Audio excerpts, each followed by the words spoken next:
Ky podcast vjen për ju me mbështetjen e X1, Philip Lane Residence dhe 1001 Solutions.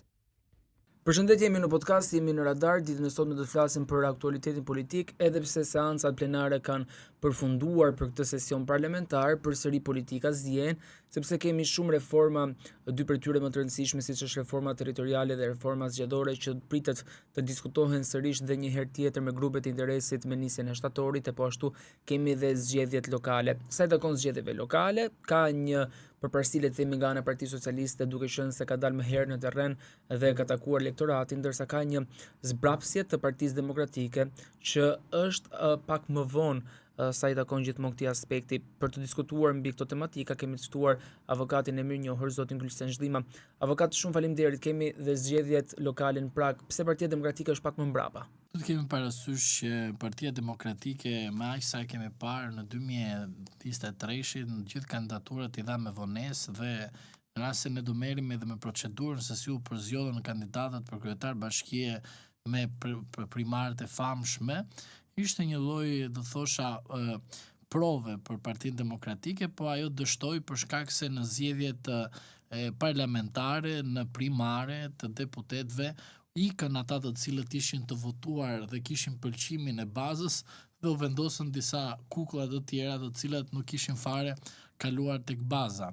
Baza them antarët e Partisë Demokratike, që është themeli kryesor i një partie për të dhënë atë pëlqyeshmërinë e vet për sa i përket kandidatëve, ndërsa tek pjesa e zgjedhjeve lokale ne kemi parë që Partia Demokratike në muajin gusht nuk ka shpallur të paktën 3-4 kandidatura për Bashkinë e Tiranës, nuk ka rëndësi të ishte një, po të ishin 4-5 kandidatura, të kishte një si tip primare brenda muajit korrik, dhe pse jo në muajin shtator, tetor të kishte emër përfundimtar dhe nuk mund të ta mësojmë emrin përfundimtar për Bashkinë e Tiranës si një bashkia kryesore e vendit, që për mua do të jetë betejë kryesore e Partisë Demokratike për të treguar ardhjen në pushtet në zgjedhjet e ardhshme parlamentare. Pra do të thotë në rast se Partia Demokratike dhe opozita në tërësi nuk fitojnë zgjedhjet e Bashkisë së Tiranës, për mendimin tim do kemi probleme të mëdha për sa i përket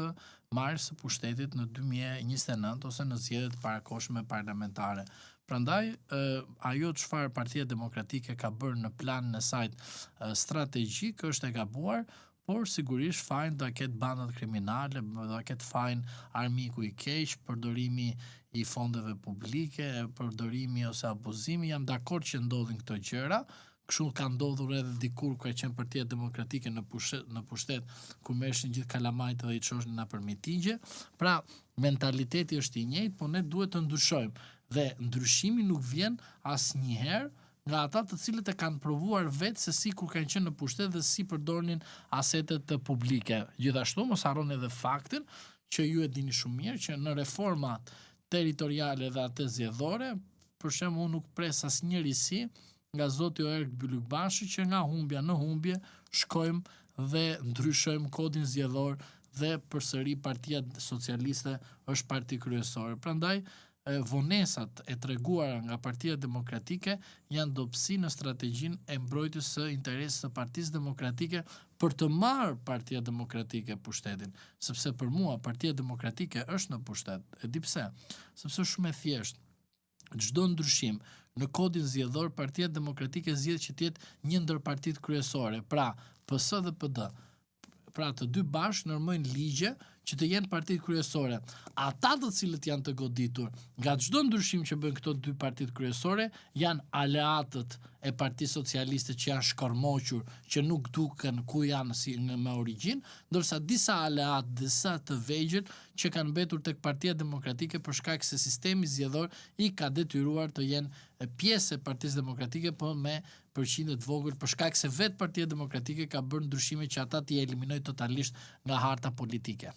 Mbrapa Partia Demokratike, po kujt i atribuohet ky ngadalësi? Sali Berishës apo numri 2 zotit Noka, sepse flitet shumë edhe nga baza që Noka merr vendime teje të rëndësishme. Shiko, unë jam i bindur që te Partia Demokratike zoti Berisha merr disa vendime, po nga ana organizative dhe nga ana diskriminimit jam i bindur që zoti Noka është ai që diskriminon njerëz dhe thjesht nuk ka nevojë për shembull të dalësh me ndonjë fakt, thjesht shikoje se si artikulon në parlament. Por Rama është arrogant. Ai është super arrogant. Pra, zoti Noka në qasjen e tij publike është arrogant. Tani, jenë parlament, unë nuk e di se nuk e kam pasën vërtetën, po të lutem më korrigjo.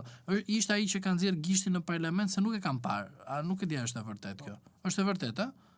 Pra, si ti do shërbesh qytetarin, nuk do diskriminosh qytetarin dhe tregon gishtin. Pra, ti je një individ i cili shkon me votat të gjithë qytetarëve. Ti beso se ka dhe qytetarë që kanë votu majtës, kanë votu djathës, nuk është se janë militantë, e kupton? Zoti Noka është kaq shumë militant se sa edhe vetë militanti PD-s nuk është kaq militant sa Noka, e kupton?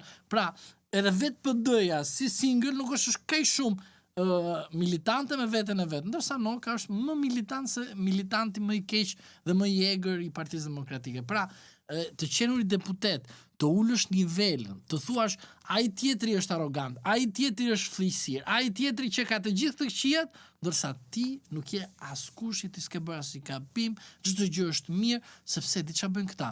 Këta garantojnë karriket e tyre. Ti e pe rastin e zotit Brau për shembull. Ai ishte zoti Brau me karrike deputet, po. Kur filloi duke folur?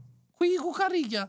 Edhe nesër ta garantoj unë ty. Vjen një kryetar tjetër të PD-ja, edhe heq Flamur Nokën, ti ma e mend që do ta telendisi nga Misdeni Dark kryetarin aktual që do jetë pas Berishës. Edhe Berisha ta shkarkoj Flamur Nokën. Ma e mend pos kalon 6 muaj që do ta telendiste edhe Berishën. Se këta janë mësuar me karriken, nuk janë mësuar me shërbimin tek qytetarët. Ata thënë, është i djathtë. Joni, po edhe djathtë dhe Joni prapë e masakrojnë lerë që e bën. Prapë e degenerojnë, mos ke merak. Pa ai mendon si kur po e përfaqëson. Po është mashtrim kjo. E TPS-ja njësoj është. TPS-ja po ta shikosh ç'a dogjën tesrat, pse? Sepse nuk i ka shërbyer partia ashtu siç duhet deri në fund. I ka marr, i ka përdorur, i ka flakur edhe i ka thënë rrin aty sepse nuk plotësoni kriteret. Pra, kështu ndodh edhe tek PD-ja. Pra, te PD-ja ke rastin e zotit Noka, që ai mendon se kur me treguesin e gishtit në parlament do të fitosh diçka. Nuk besoj se fitoj diçka. Zoti Noka akuzon shpesh individ të ndryshëm që kanë vite që janë në pushtet. Ai s'ka qenë në pushtet. Pikërisht, këtu do ndalesha. Zoti Noka ka qenë ish-ministër, deputet në disa legjislatura, sepse edhe të qenuri deputet në opozit është një farë pushteti apo jo? Po m'fal, ti jemi realist. Kush është pushtet sot? Kur jenë pa përgjegjësi ligjore. Pra ti qenurit të opozit janë në pushtet. Çfarë ka frik personi që sulmon ose më mirë kërkon të mbroj veten? Sulmin. Pra, opozita quhet sulm. Pra, unë sulmoj ty për shkak se ti, sipas bindjes time, nuk po e bën detyrën ashtu siç duhet. Po quhet sulm opozitar në kuptimin që reagim opozitar. Po quhet një lloj sulmi dhe ti e ke parë që pushteti kontrollohet vazhdimisht dhe vetë kontrollohet për shkak se sulmohet nga opozita ose nga grupet parlamentare shumë e rrallë për të ulur ose më mirë për të korrigjuar gabimin.